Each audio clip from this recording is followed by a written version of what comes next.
ஏமா சாமி.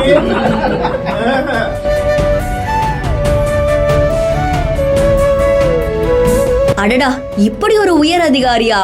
எதையும் எதிர்பார்த்து வேலை செய்யக்கூடாது. பதவி உயர்வு பெற்ற காவலர்களை அழைத்து இனிப்பு கொடுத்து கௌரவித்த உயர் அதிகாரி.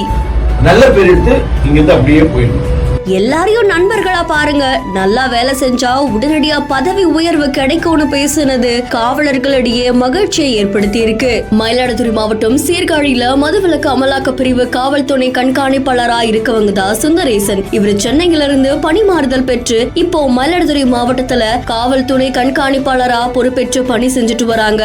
இந்த நிலையில அங்க இருக்கக்கூடிய பொதுமக்கள் கிட்டயும் மாணவர்கள் கிட்டயும் மீனவர்கள் கிட்டயும் பல தரப்பினர் கிட்டயுமே தன்னுடைய அன்பை காட்டிட்டு வராங்க. அங்க இருக்கக்கூடிய காவலர்கள் பதவி உயர்வு பெற்று தலைமை காவலர்களா இருக்க நிலையில அவங்கள தன்னுடைய அலுவலகத்துக்கு அழைச்சு அவங்களுக்கு இனிப்பு கொடுத்து அவங்களுடைய பணியை வெகுவா பாராட்டி பேசியிருக்காங்க. அதை தொடர்ந்து எல்லாரையும் உங்க குடும்ப உறுப்பினர் மாதிரி பாருங்க, நண்பர்கள் மாதிரி பழகுங்க, நல்லா வேலை செய்யுங்க, உடனடியா உயர்வு கிடைக்கும் அப்படின்ற மாதிரி தெரிவிச்சிருக்காங்க. ஒரு உயர் அதிகாரி தனக்கு கீழே இருக்கக்கூடிய காவலர்களை ஒரு நண்பர் மாதிரி கூப்பிட்டு பேசினது பலரையுமே நெகிழ்ச்சிக்குள்ளாக்கி இருக்கு. இந்த காட்சிகள் சமூக வலைதளங்கள்ல வைரலா பரவிட்டு இருக்கு. செய்தி தொடர்பான உங்களுடைய கருத்துக்களை கமெண்ட்ல சொல்லுங்க. மேலும் செய்திகளுக்கு பிஹேண்ட் ஃபாலோ பண்ணிக்கோங்க.